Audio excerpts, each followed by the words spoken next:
Comienza el informativo. El embajador de Rusia en Venezuela, Vladimir Zaemski, respondió a las preguntas de NTN 24. En entrevista exclusiva para televisión, el diplomático negó que Moscú vaya a instalar una base militar en una isla venezolana, como lo reportó en las últimas horas la agencia estatal de noticias TASS. En conversación con nuestro corresponsal en Caracas, Oliver Fernández, dijo que la información es falsa. Le puedo asegurar que una de esas cosas inventadas que aparecieron los últimos días en la prensa tanto rusa como de otros países del mundo es la noticia de unos supuestos planes rusos. Tal como usted seguramente está enterado, la Constitución venezolana prohíbe tajantemente la instalación de cualquier tipo de bases militares. Así que especular sobre esto a mí me parece simplemente un juego no muy limpio. Una semana después de la llegada de 2 aviones rusos con capacidad nuclear a territorio venezolano y en medio de una creciente tensión entre Colombia y Venezuela por denuncias de Nicolás Maduro sobre un complot para derrocarlo, el diplomático ruso aseguró que Colombia no debe temer por los recientes ejercicios militares con Caracas. Según él, Rusia no está amenazando a Colombia con los bombarderos. No se trata de ninguna provocación. Rusia jamás ha tenido planes de dominar el mundo en general o áreas regionales, algunas áreas regionales en particular. Por eso no hay ningún peligro desde el punto de vista de las intenciones del gobierno de Rusia en lo que se refiere a las relaciones con los otros países. Nosotros estamos dispuestos a desarrollar unas relaciones de amistad con todos los países del mundo y eso es lo que estamos haciendo con Venezuela.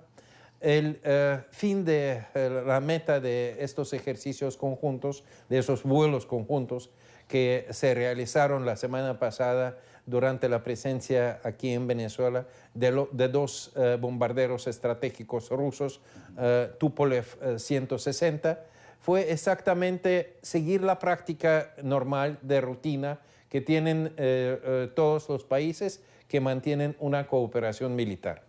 Estos aviones ya han visitado Venezuela en ocasiones anteriores, en el año 2008 y en el año 2013, así que es tal como dije, una práctica normal.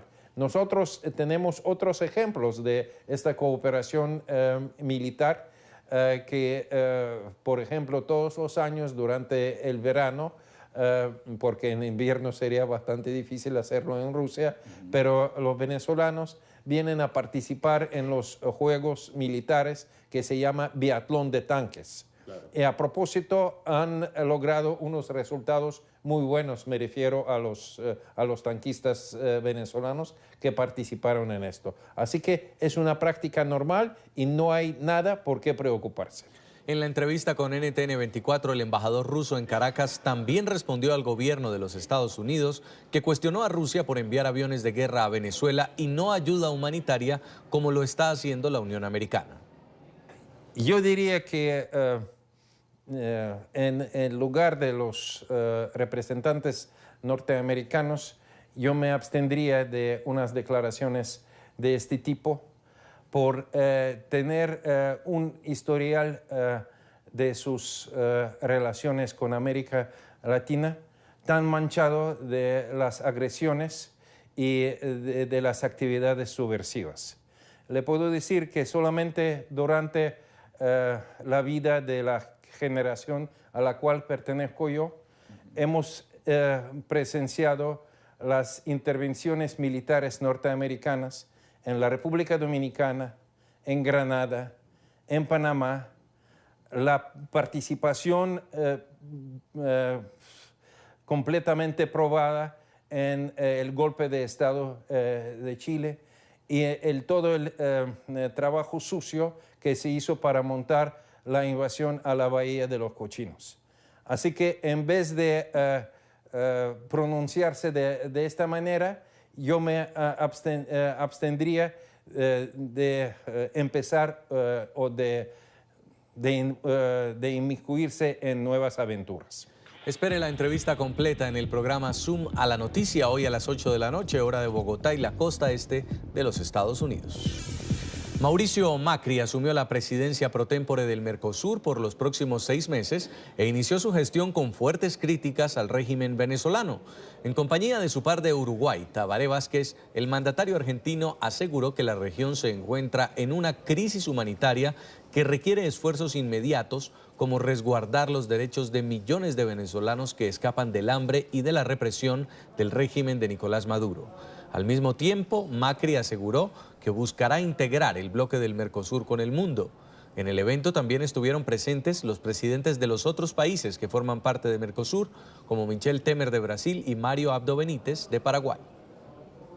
La región enfrenta una crisis humanitaria que requiere esfuerzos inmediatos, no solo para resguardar los derechos de miles de venezolanos, de millones de venezolanos que escapan del hambre, la violencia y la falta de oportunidades, sino también de la dura represión de su propio gobierno. Una dictadura que llevó a cabo un proceso electoral fraudulento, destruyendo la democracia bajo banderas que tanto daño le han hecho a nuestra región. Debemos continuar trabajando incansablemente y de manera coordinada para la liberación de los presos políticos, el respeto a los derechos humanos y la restitución de la democracia en Venezuela.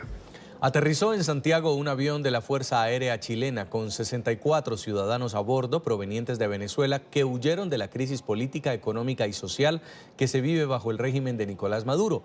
El vuelo hace parte del plan de retorno humanitario que impulsa el gobierno del presidente Sebastián Piñera. La falta de alimentos, la inseguridad y la situación política de Venezuela hicieron que Edmundo Flores y otros 55 chilenos se embarcaran en un avión rumbo a Santiago para rehacer sus vidas. En Venezuela han pasado cosas terribles. Hay mucha miseria, mucha pobreza, mucha matazón. La gente tiene que hacer cola de 2 o 3 días, amanecerse en la cola para poder comprar un mísero pollo. Edmundo, quien vivió 36 años en territorio venezolano, busca ahora en su patria volver a tener una vida digna. Sin embargo, el no poder traer a su hijo es su principal preocupación. Cristian, Dios quiere y la Virgen Santísima te pueda traer algún día, hijo. No importa cómo sea, tal vez con la ayuda de nuestro gobierno. Pero ten fe, ten calma y yo a lo mejor te puedo ayudar, hijito. Tranquilo, hijo, cualquier cosa yo te voy a escribir, te voy a llamar. Cerca de 160 chilenos se han devuelto a su patria desde Venezuela en las últimas 3 semanas. De ahí la importancia del programa de retorno humanitario que viene implementando el gobierno del presidente Sebastián Piñera. Vemos el regreso de compatriotas que han estado en una situación muy difícil y que gracias al programa de la Cancillería y del gobierno del presidente han podido volver y reencontrarse también con sus familiares. El pasado 27 de noviembre, este mismo avión de la Fuerza Aérea Chilena trajo a 99 personas que también decidieron huir de territorio venezolano, buscando en el país que los vio nacer un mejor futuro. Sin duda, pues este plan del gobierno del presidente Sebastián Piñera avanza de manera positiva, así lo han calificado las personas beneficiadas con la iniciativa. Soy Juan Pablo Monsalve, este es un informe para NTN 24 desde Santiago de Chile.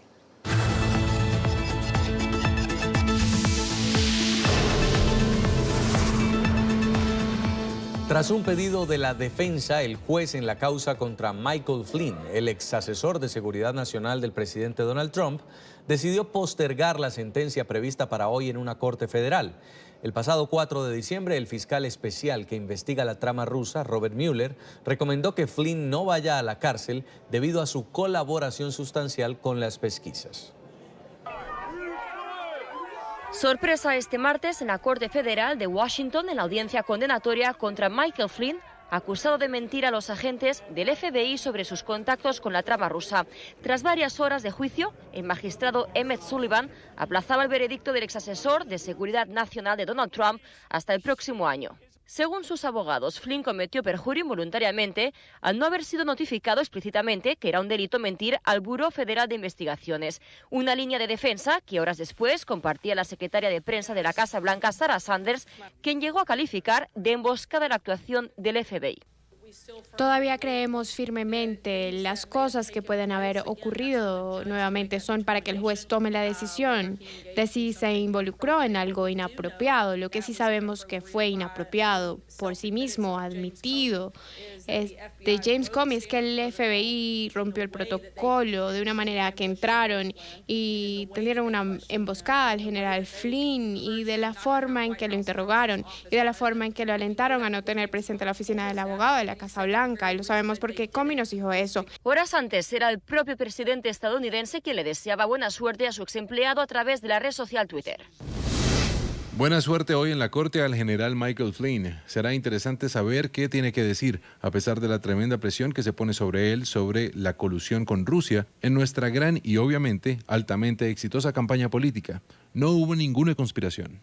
En su alegato, el juez de distrito, Emmett Sullivan, acusó al ex asesor de republicano de comportarse como un traidor, por lo que le ofreció la opción de recibir un castigo potencialmente más severo ahora o esperar a que avancen las pesquisas para aclarar su cooperación con los investigadores. Michael Flynn, quien se desempeñó en el cargo durante menos de un mes a principios del año 2017, ha colaborado ampliamente con Mueller en las investigaciones en curso, razón por la que el propio fiscal había pedido al magistrado la mínima sentencia para el acusado o incluso la opción de no enviarlo a la cárcel. Mientras el futuro del general retirado se decidía de puertas para adentro, en las afueras de la Corte Federal, decenas de partidarios de Donald Trump defendían la inocencia de su ex asesor. Yo creo que él es inocente 100%. Creo que fue involucrado injustamente. Y quiero que esté en libertad, quiero que le devuelvan todo lo que le han quitado y más que todo su integridad, que ha apoyado a este país por 33 años. A pesar de no haber sido todavía condenado, Michael Flynn es la persona de más alto rango que es acusado por perjurio por el equipo que investiga la trama rusa, que está liderado por el fiscal especial Robert Mueller. Desde Washington, Carolina Valladares para NTN 24. El gobierno de Donald Trump prohibió oficialmente el uso de aceleradores de disparos en Estados Unidos. Quienes posean estos dispositivos tendrán 90 días para entregarlos a partir de la fecha en que se publique la regla final en el registro federal. Estos equipos generaron controversia el año pasado, luego de que un hombre armado en Las Vegas los usara en sus armas para disparar a los asistentes a un concierto, matando a 58 personas. En Washington, Emiliana Molina tiene el reporte. Emiliana. Hola, ¿qué tal? Muy buenas noches. La administración de Donald Trump anunció en las últimas horas que van a prohibir bajo la ley federal los aceleradores de disparos en las armas en Estados Unidos. Esto permite que rifles semiautomáticos se conviertan en armas automáticas, como lo vimos en el tiroteo el año pasado en Las Vegas, donde se cobró la vida de al menos 58 personas y más de 800 resultaron heridos. A partir del anuncio oficial, la administración Trump asegura que las personas que tengan en sus manos este tipo de dispositivo tendrán 90 días para destruirlos o entregarlos después de que se le haga una enmienda al Buró de Alcohol, Tabaco y Armas de Fuego y Explosivos.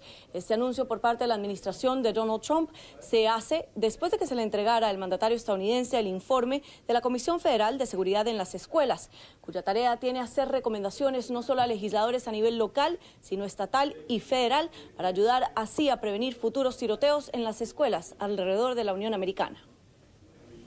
Esta mañana también completamos el proceso para una nueva regulación que prohíbe los llamados bump stocks o aceleradores. Y Matt, tú hablarás de eso al respecto en un momento. Además, seguimos su liderazgo, dejando en claro que los bump stocks, que convierten las armas semiautomáticas en ametralladoras, son ilegales. Todos recordamos lo que ocurrió en Las Vegas el 1 de octubre y no tengo que recordar ese día horrible. La Comisión Federal de Seguridad en las Escuelas surgió a partir del tiroteo en Parkland, Florida, donde se cobró la vida de al menos 17 personas. Esta consiste en 3 pilares. El primero, prevenir. El segundo, proteger y reducir el peligro. Y el tercero, brindar respuesta y recuperación pronta después de un tiroteo. Esta comisión se ha reunido alrededor de Estados Unidos no solo con estudiantes, sino también con padres de víctimas, también profesores, directores en las escuelas y expertos en salud mental. En otro tema, el presidente una vez más está cumpliendo una promesa que le hizo al pueblo estadounidense y esta mañana el fiscal general en funciones firmó la orden, dejando claro que los aceleradores son ilegales porque caen dentro de la definición de ametralladores prohibidos bajo la Ley Federal de Armas de Fuego. Un periodo de 90 días comienza ahora, donde las personas que tengan estos aceleradores o bomb stocks deben entregarlos a una oficina de la ATF o destruirlas para el 21 de marzo. Esta comisión fue realmente un engaño desde el principio. No estaba concentrada en hacer cosas que evitarían la violencia armada. Se concentraba en hacer las escuelas menos seguras, de hecho. Trump dijo desde un principio que quería armar a los profesores y poner armas en las escuelas. Betsy DeVos tampoco dejó de lado la posibilidad de armar a sus profesores con fondos federales. Esto no va a ayudar a los estudiantes a estar más seguros en las escuelas. Esta Comisión Federal para la Seguridad en las Escuelas ofrece varias recomendaciones a las comunidades alrededor de la Unión Americana. Entre estas, ampliar los recursos que se le brindan a los servicios de salud mental en las escuelas, en especial para aquellas de bajos recursos. También ofrece un plan para lidiar con los medios de comunicación. Entre estos, una de las recomendaciones que hacen es no divulgar la foto o el nombre del autor de un tiroteo para, de cierta manera, no crearle ningún tipo de fama. Sin embargo, los expertos en este tema, entre estos la secretaria de Educación Betsy DeVos, aseguran que ninguna recomendación o ninguna legislación puede reemplazar el papel que juegan los padres en la vida de un autor de un tiroteo.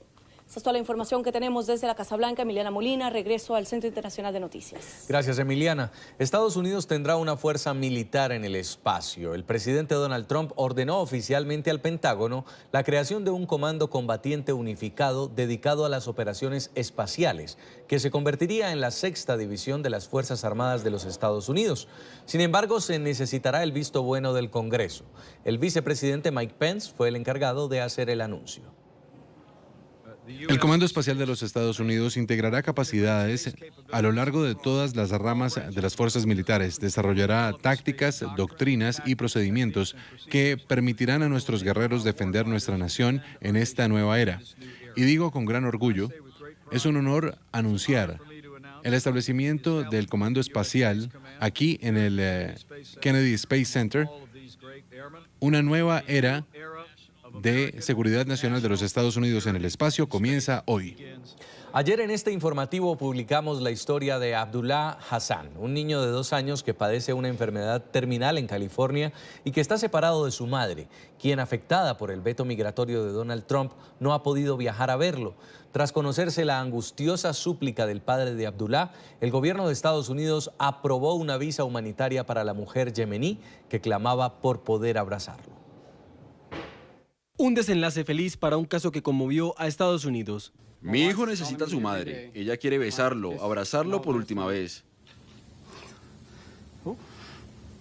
Entre lágrimas, Ali Hassan le rogó al gobierno estadounidense permitir el reencuentro entre su esposa y su hijo, Abdullah Hassan, quien padece una enfermedad terminal. Por favor, ayúdenos a reunir a mi familia de nuevo. La mujer no puede ingresar al país por ser de Yemen, uno de los países afectados por el veto migratorio de Donald Trump.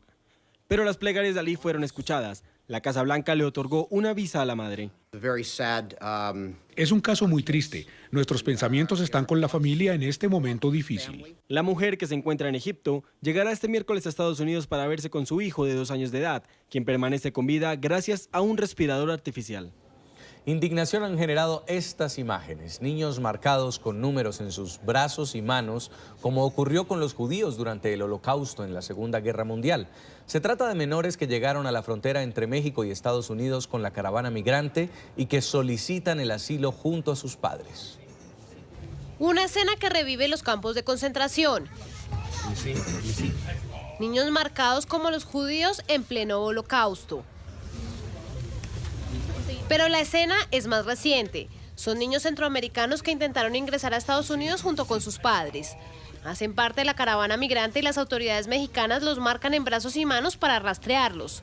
Una escena que ha generado indignación en el mundo. Las imágenes fueron tomadas por un reportero estadounidense en la Casa del Migrante en Juárez y la Casa de la Anunciación en El Paso. Un llamado al respeto de los derechos de los niños y la dignidad se ha hecho sentir desde organizaciones civiles que rechazan este tipo de actos justo el Día Mundial del Migrante.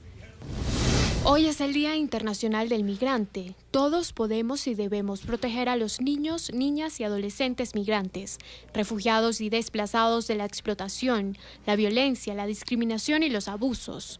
Ante todo, son niños, son vidas en tránsito. Mientras se precisa qué ocurre con los niños, otros miembros de la caravana persisten en solicitar el asilo en la Unión Americana. Entre ellos María Mesa y sus hijos, la mujer que se hizo viral por una fotografía cuando huían de los gases lacrimógenos lanzados por agentes fronterizos estadounidenses durante una protesta en la frontera el mes pasado. El agente se acercó a María Mesa y le dijo a la madre: si te vas de aquí y vas a San Isidro, allí te cuidarán. Me preocupa que esa sea solo una forma de sacarla de los Estados Unidos, porque tan pronto como abandone el territorio de los Estados Unidos, los funcionarios mexicanos pueden recogerla y llevarla. La mejor manera de hacerlo es si la van a procesar. Llévenla a San Isidro, ciertamente tienen la capacidad de hacerlo. Rodeados de defensores y abogados, los migrantes se sentaron junto a un torniquete de metal después de haber ido más allá de un cartel que marcaba la división entre México y Estados Unidos. Tras más de 4 horas de espera, los funcionarios de agentes de aduanas y patrulla fronteriza dejaron pasar a varios menores no acompañados.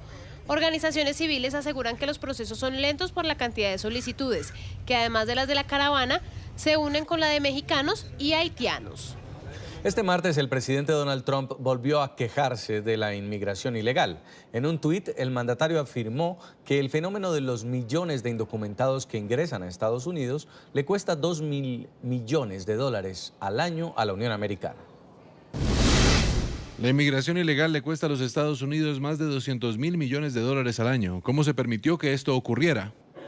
Líderes de la bancada hispana del Congreso de los Estados Unidos buscan esclarecer las circunstancias alrededor de la muerte de la niña guatemalteca Jacqueline Caal. La menor de 7 años falleció mientras estaba en custodia de la Oficina de Aduanas y Protección Fronteriza. Los legisladores están en Nuevo México con el objetivo de buscar respuestas en el centro donde perdió la vida la pequeña. En Nueva York fue convocada una vigilia en oración de memoria de la niña migrante. NTN 24 está en el lugar de la noticia con Alejandro Rincón. Alejandro. Hola, buenas noches. Decenas de personas respondieron al llamado y se congregaron esta noche de martes en el Bajo Manhattan con el objetivo de pedir justicia por la muerte de Jacqueline, cuya vida se apagó el pasado 8 de diciembre, horas después de estar en manos de la patrulla fronteriza de los Estados Unidos, en circunstancias que todavía no logran esclarecerse. Integrantes de la comunidad hispana neoyorquina decidieron hacer esta vigilia de oración con el objetivo de hacer eco a otras voces que han surgido a través de todos los Estados Unidos con este mismo propósito: que la muerte de esa niña guatemalteca de 7 años no caiga en la impunidad. Hablamos con los protagonistas de esta historia. Durante nuestro viaje quedó muy claro que el Servicio de Aduana y Protección Fronteriza de los Estados Unidos no está debidamente capacitado ni preparado para proporcionar una respuesta de emergencia médica a ninguna persona bajo su custodia, y especialmente a un niño. La vigilia de oración que ha tenido lugar en la noche de este martes sucede horas después de que un grupo de congresistas latinos estuviera en el estado de Nuevo México, en el epicentro de estos lamentables hechos. Allí llegaron hasta el centro de detención donde Jacqueline estuvo con vida por última vez, con el objetivo de buscar respuestas o algunos elementos que lleguen a esclarecer este lamentable episodio. Uno de los 12 integrantes de ese grupo de congresistas que viajó hasta Nuevo México compartió esta noche de martes a través de sus redes sociales la percepción con la cual él quedó después de estar en ese centro que pertenece a la patrulla fronteriza de la Unión Americana. Los oficiales del Servicio de Aduana y Protección Fronteriza de los Estados Unidos simplemente no tienen la capacidad de manejar situaciones de vida o muerte, situaciones que se pueden presentar ya que los solicitantes de asilo que llegan al puerto de entrada están en extrema necesidad de atención. Por su parte, el Departamento de Seguridad Interna de los Estados Unidos, la agencia del gobierno de la Unión Americana a cargo de la gestión de los migrantes una vez cruzan la frontera sur del país, asegura que está en marcha una investigación interna y que esa será la que, en su concepto, esclarecerá los hechos alrededor de la muerte de la niña. Es todo lo que tenemos para ustedes por ahora. Continúen con más en el informativo. Gracias, Alejandro. Vamos a hacer una primera pausa en el informativo y al volver, las autoridades colombianas investigan una masacre en la población de Mapiripán, en Colombia. Ya regresamos con el informativo.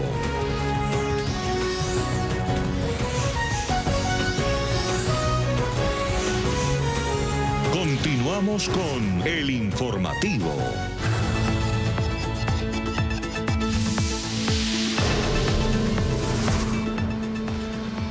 Una disputa de narcotraficantes sería la causa de una masacre en la población colombiana de Mapiripán, en el departamento del Meta. En el hecho, 6 personas murieron.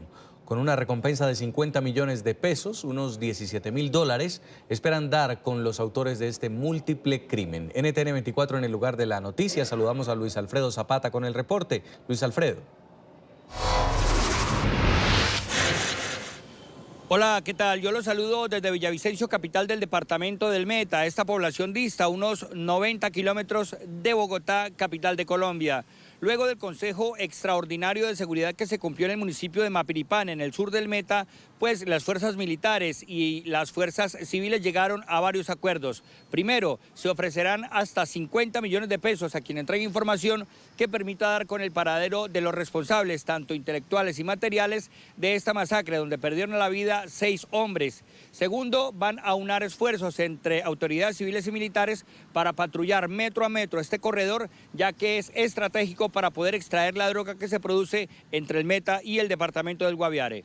También las autoridades anunciaron investigaciones exhaustivas para establecer qué fue lo que sucedió y qué produjo esta masacre, donde, reiteramos, perdieron la vida 6 personas. La masacre se registró en la vereda La Realidad, a 2 horas de Mapiripán. Los 6 hombres presentaban tiros de gracia, estaban boca abajo y con los brazos en su espalda. Que no eran de la región y que traficaban con pasta de coca. El comandante de las Fuerzas Militares de Colombia aseguró que la masacre tiene que ver con ajuste de cuentas. Y el hecho pudo haberse sucedido por disputa de redes de narcotráfico y de rutas de narcotráfico. Tras el Consejo Extraordinario de Seguridad que se realizó en Mapiripán, la Gobernación del Meta ofreció 50 millones de pesos de recompensa para quienes den información que permitan ubicar los autores materiales e intelectuales del múltiple asesinato. Mire, en las próximas horas los cuerpos de estas 6 personas serán trasladados hasta aquí a Villavicencio y serán dejados a disposición de Medicina Legal, entidad que será la encargada de dictaminar las causas de la muerte, que aunque se saben que fueron con tiros de gracia, pues también van a establecer otros aspectos de la investigación. En la información que se registra desde Villavicencio, Colombia, Luis Alfredo Zapata López, NTN 24. Gracias, Luis. Hombres armados asesinaron a un periodista en el norte de Colombia. Víctor Diago Cardoso, de 37 años, murió en la población caribeña de Riohacha. Era locutor en varias estaciones de radio de la región y también se dedicaba a la animación de eventos sociales y concursos musicales. Además, realizaba diariamente el programa Las Mañanas con Víctor, dedicado principalmente a temas musicales y de farándula. El periodista había recibido una llamada telefónica sospechosa y fue perseguido por 2 sicarios. Uno de ellos entró hasta el apartamento donde se refugiaba el comunicador y le propinó un disparo en la cabeza.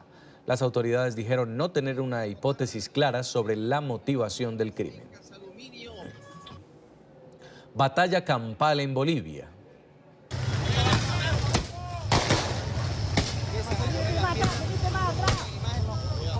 En choques con la policía terminaron las protestas de trabajadores de transporte en Santa Cruz.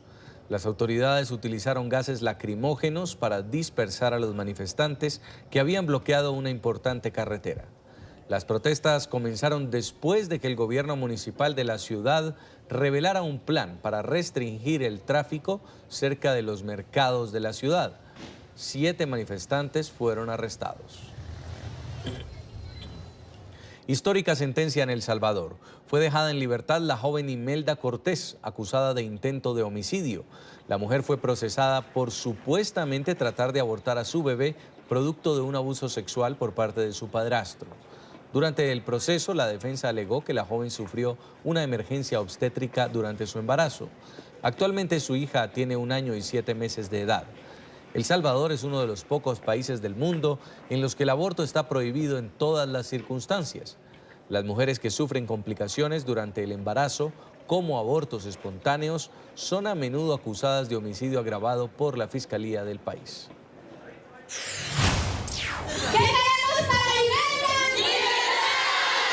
Estas activistas concentradas en las afueras de un tribunal salvadoreño piden justicia para Imelda Cortés.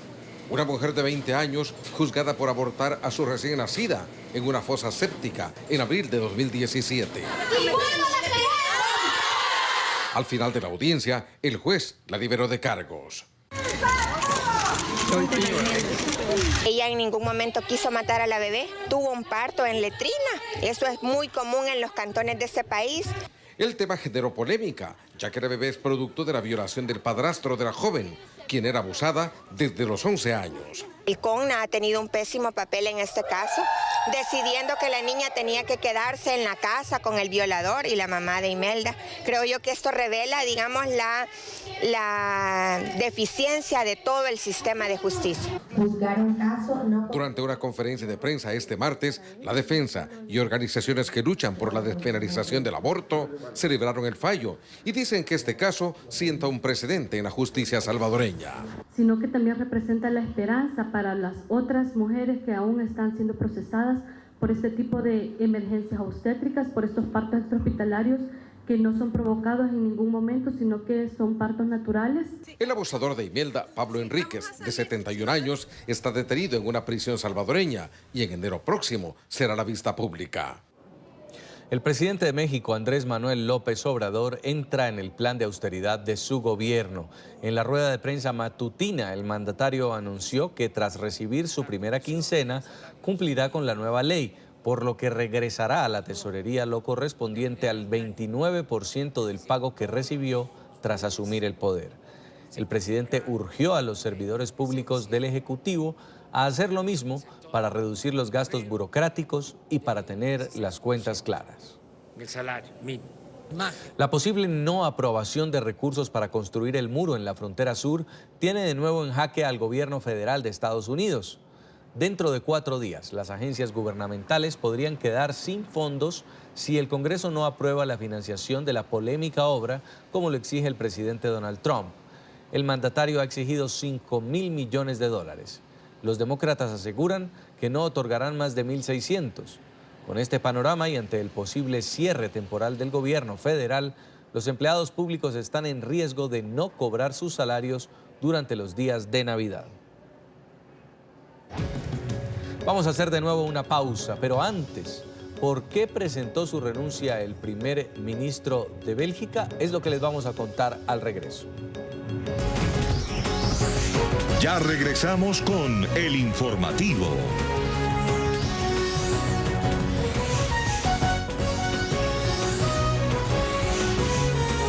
Continuamos con el informativo.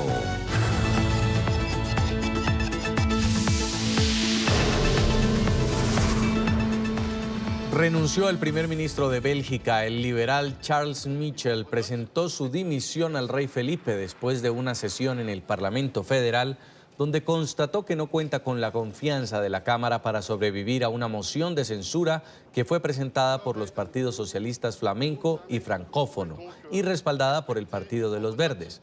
El monarca mantiene en suspenso la decisión de si aceptar o no la renuncia.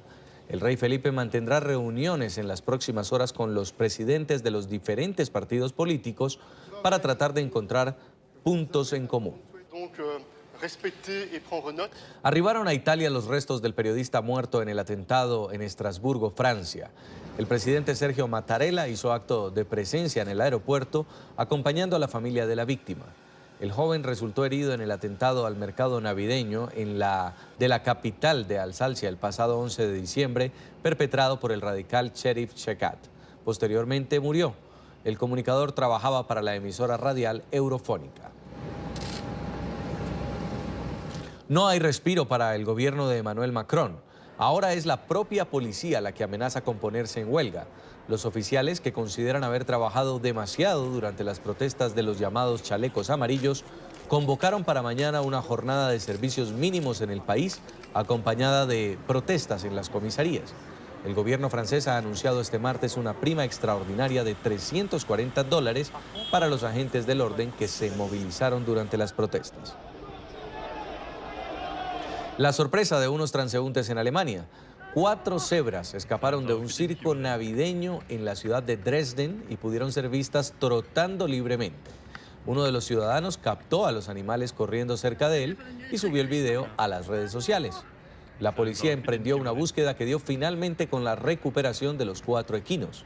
Uno de los oficiales resultó herido en la operación y tras los hechos, una de las cebras murió como consecuencia del estrés. Y atención a esta nueva creación japonesa.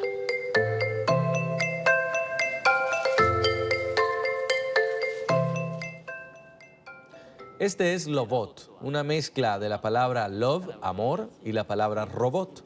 La empresa Group X lo presentó oficialmente este martes, asegurando que el Lobot se encargará de hacer felices a los usuarios. Este pequeño androide puede imitar gestos de afecto, se calienta cuando lo tocan e incluso se va a dormir cuando lo abrazan. Además puede ayudar con tareas simples como vigilar a los bebés y monitorear la casa con la ayuda de su cámara integrada. Además de ayudar a alguien, mejora la productividad económicamente. Tenemos una tendencia a preocuparnos por los sentimientos de los demás. ¿Cuál podría ser la próxima primera industria en Japón después de los fabricantes de automóviles? En el sentido, Lobot puede ser un buen campo, ya que tiene todos los elementos de la industria. Hacemos la última pausa en el informativo y al regreso tendremos para ustedes toda la información deportiva. Pero antes, la inesperada visita de Santa Claus al Acuario de París causó sensación entre sus visitantes.